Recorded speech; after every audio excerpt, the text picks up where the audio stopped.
আসসালামু আলাইকুম। কেমন আছেন সবাই? আশা করি সবাই ভালো আছেন এবং সুস্থ আছেন।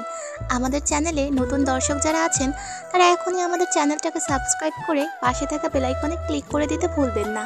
আর আপনার কেমন ধরনের গল্প শুনতে চান সেটা কমেন্ট বক্সে জানাতে ভুলবেন না কিন্তু। ধন্যবাদ সবাইকে।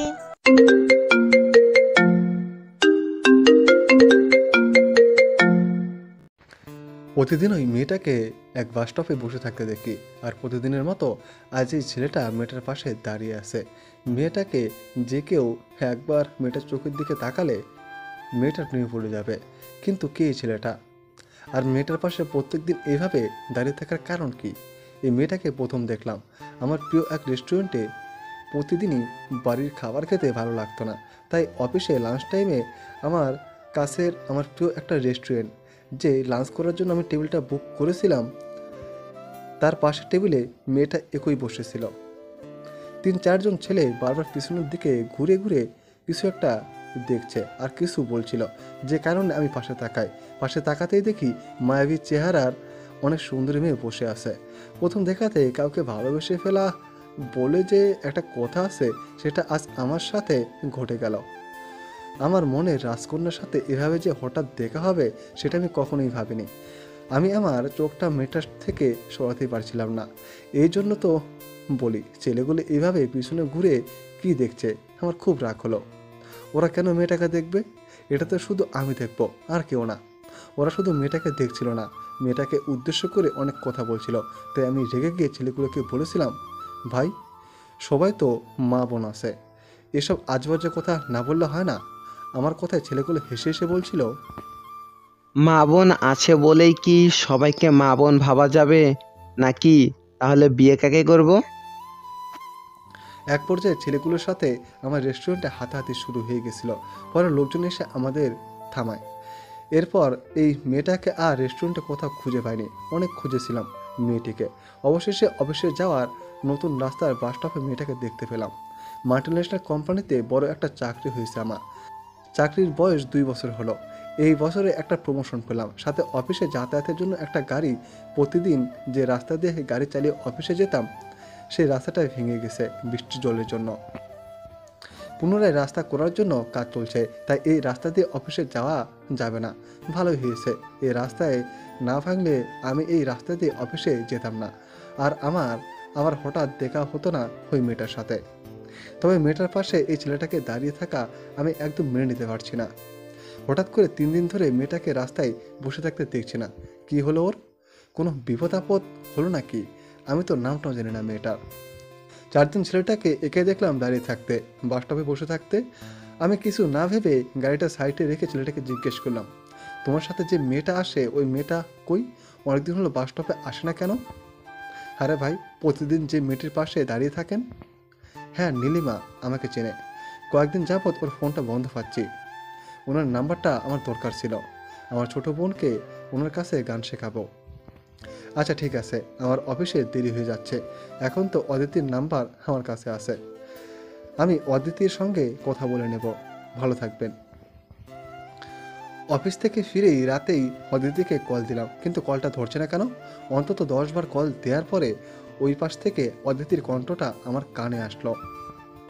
কি ব্যাপার, আপনার কি কমন সেন্স নেই নাকি? কল দিয়েই যাচ্ছেন। আমার বোকা ভাইটার কাছ থেকে নাম্বার তো ঠিকই নিয়েছেন। কে আপনি? হ্যাঁ, এই রাতে বারবার কল দিয়ে ডিস্টার্ব করছেন। আমি রূপ, আমি একটা মাল্টিন্যাশনাল কোম্পানিতে চাকরি করি। বাবা মা আর ছোট বোনকে নিয়ে আমার পরিবার। তোমাকে আমি প্রথম দেখাতেই ভালোবেসে ফেলেছি। জীবনসঙ্গী করবে আমায়?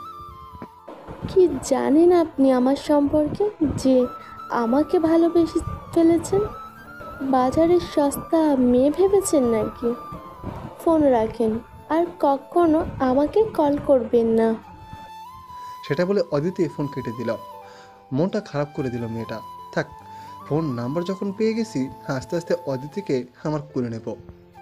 পরের দিন সকালবেলা রূপ ওই রাস্তাটা দিয়ে যাচ্ছিল আর সেই বাস স্টপের সামনেই দাঁড়িয়েছিল, কিন্তু আজও অদিতি নেই বাস স্টপে। আর ওর ছোট ভাইকেও দেখছি না। এমন করছে কেন মেয়েটা আমার সাথে? ফোনটাও বন্ধ। ওখানে দাঁড়িয়ে থাকতে থাকতে অফিসে দেরি হয়ে যাচ্ছে বলে বেরিয়ে গেল অফিসের উদ্দেশ্যে। সারাদিন অফিসে জার্নি করে অফিসের কাজের চাপে রাতে আর ঘুম হলো না ওর। অদিতির কথাই ভেবে যাচ্ছে। এদিকে সকাল হতে না হতেই অদিতির নাম্বারে কল দিল রূপ।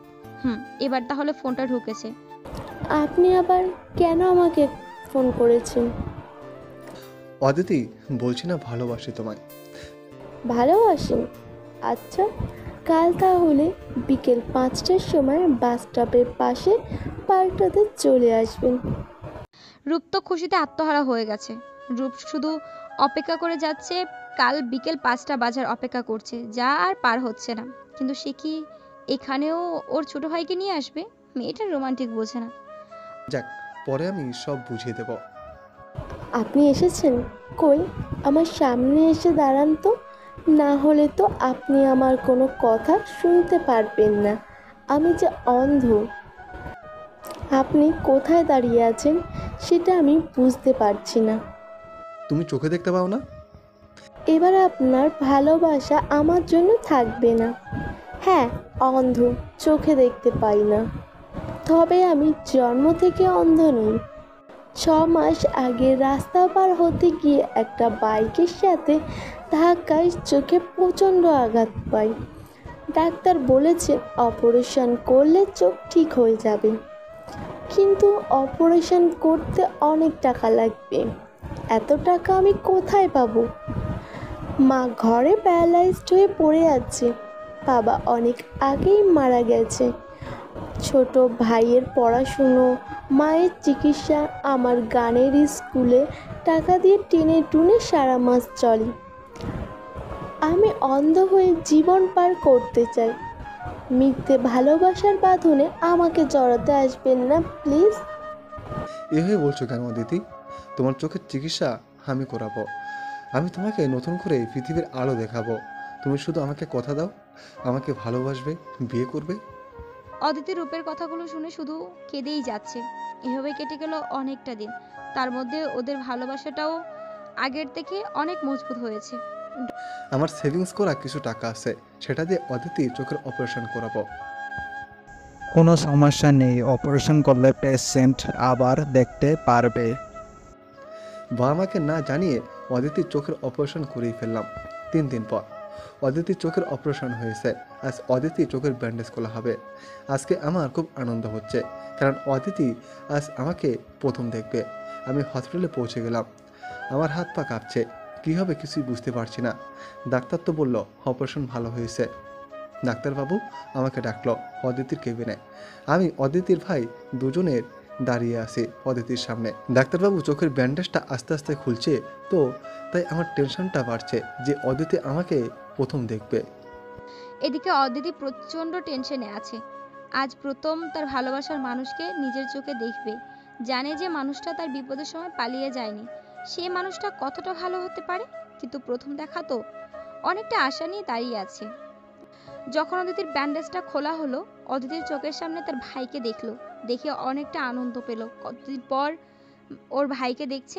অদিতির ভাইকে দেখে জুড়ে চিৎকার করে বলে, ভাই, ভাই, আমি দেখতে পাচ্ছি ভাই, আমি সব দেখতে পাচ্ছি ডাক্তারবাবু। ভাই, আমার খুব আনন্দ হচ্ছে। আমি আবার আগের মতো হয়ে গেছি। দিদি দাঁড়া, শান্ত হ। এত উত্তেজনা তোর এখন ভালো নয়, চোখে প্রবলেম হবে। আর আজ যার জন্য তুই দেখতে পাচ্ছিস তাকে একবারও দেখলি না। রূপ কোথায়? কোথায় রূপ? রূপকে দেখতে চাই। এই তো আমি এসে গেছি তোমার সামনে।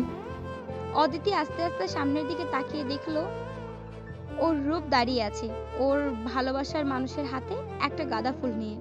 তাও আবার অদিতির আবার পছন্দের ফুল, সাদা গোলাপ। রূপ বাইরে গিয়েছিল, কারণ তার ভালোবাসার মানুষটা আজ প্রথম দেখবে তো তাকে। কিছু না নিয়ে গেলে খারাপ দেখায়, তাই ওর পছন্দের গোলাপ ফুল কিনে আনতে গিয়েছিল। রূপ অদিতির কাছে এসে ওর হাতে গোলাপটা দিয়ে বলল, চিনতে পারছো তো আমাকে? এইভাবে কি দেখছো? আগে তো দেখিনি, চিনব কি করে? কণ্ঠটা শুনেছি, এই মানুষটাকে ভালোবেসেছি কণ্ঠটা শুনে। আমাকে আজকে নতুন করে দেখছো নাকি? হ্যাঁ, আমি তো আজকে তোমাকে প্রথমেই দেখছি নতুন করে। হ্যাঁ, তুমি জানো না তুমি আমার কত বড় উপকার করেছো। থ্যাংক ইউ বলে ছোট করব না। যাকে ভালোবাসি তার আবার উপকার কি? এই তোমাকে না বলছি আমাকে কখনো থ্যাংক ইউ বলবে না? রূপ, মাকে খুব দেখতে ইচ্ছা করছে। আমি কতদিন মাকে দেখিনি। দেখবে তো অবশ্যই, সবে তো অপারেশন হলো, আর এত তাড়াতাড়ি মনে হয় ছুটি দেবে না। আমি ডাক্তারের সাথে কথা বলে দেখি কবে ছুটি দেয়, তারপর তো তুমি মার কাছে চলে যাবে আর মাকেও দেখতে পাবে। তারপর দুজন দুজনের দিকে এক দৃষ্টিতে তাকিয়ে রয়েছে কতক্ষণ যে তার কোনো হিসেব নেই। আস্তে আস্তে ডক্টর বাবু সরে গেলেন। একটু পর ভাই বলল, অদিতি ওর ভাইয়ের কথা শুনে এক দৃষ্টিতে রূপের দিকে তাকিয়ে রইল, কিছু বলতে পারছে না। তারপর রূপ নিজে থেকেই বলল, আমি তোমাকে নতুন করে আবার এই পৃথিবীর আলো দেখাবো ভাবতে পারিনি। তুমি শুধু আমার একটা কথা দাও, কোনোদিন তুমি আমাকে ছেড়ে কোথাও যাবে না। আমি চাই তুমি আর আমি দুজনে একসাথে থাকতে। এটা কি করে সম্ভব? সবাইকে বলবে তুমি? কি সব বলছো রূপ? আমাকে ভালোবাসবে, আমাকে বিয়ে করবে অদিতি? অদিতি তো আমার কথা শুনে কেঁদে যাচ্ছে। এই কি হলো তোমার? তুমি কাঁদছো কেন? এখন কিন্তু তোমার চোখের জল ফেললে চোখে প্রবলেম হতে পারে। কি বলো না প্লিজ, কি হয়েছে? কাঁদছো কেন? রূপ, তুমি জানো না তুমি কি বলছো। আমি যখন চোখে দেখতে পারতাম না, ভেবেছিলাম আমার কোনোদিন বিয়ে হবে না। আজ আমার খুব আনন্দ হচ্ছে, জানো, তোমাকে বলে বোঝাতে পারবো না। এভাবে কেটে গেল কয়েকটা মাস। ওরা খুব চুটিয়ে প্রেম করছিল। একদিন হঠাৎ করেই রূপ বাবার সাথে কথা বলল অদিতির ব্যাপারে। বাবা মা, তোমাদের সাথে একটু কথা ছিল। হ্যাঁ বল না, কি বলবি বাবা? না, অনেকদিন তো হলো, আমারও তো বিয়ের বয়সটা হচ্ছে, বুঝতেই তো পারছো। তোমরা কি ভাবলে? রূপের কথা শুনে রূপের মা খুব আনন্দ পেল, কারণ একদিন যখন উনি নিজের ছেলের বিয়ের জন্য বারবার ছেলেকে বলতো, তখন ছেলে বারণ করে দিত যে এখন বিয়ে করবে না। রূপের মা মাঝ পথে ছেড়ে দিয়েছিল, ছেলের বিয়ের কথা বলেছিল। এদিকে অদিতির মাও আগের থেকে অনেক ভালো হয়ে গেছে, হুইলচেয়ারে বসে টুকটাক কাজ করেন। ভাই এখন গ্র্যাজুয়েশন কমপ্লিট করে চাকরি খুঁজছে। কিছুদিন পরে বাবা আমার সম্মতিতে ঘরেও আয়োজন করে আমার আর অদিতির বিয়েটা দিয়ে দেয়। বিয়ের পর আমি একটা ছোট করে গানের স্কুল খুলে দিলাম।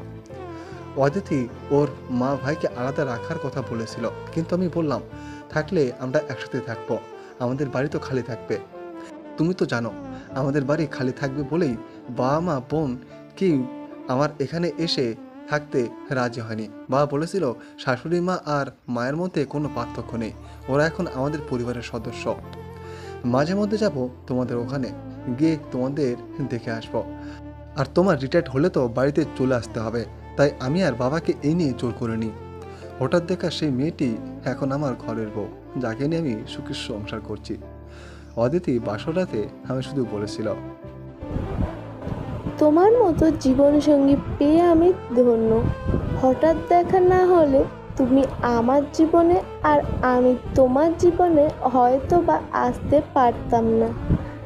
আজ একটা কথা বলবো, তোমাকে আমি খুব ভালোবাসি।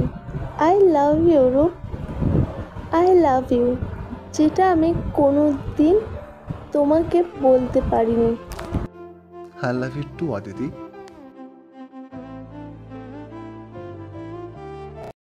অসংখ্য ধন্যবাদ সবাইকে গল্পটা পুরোপুরি শোনার জন্য।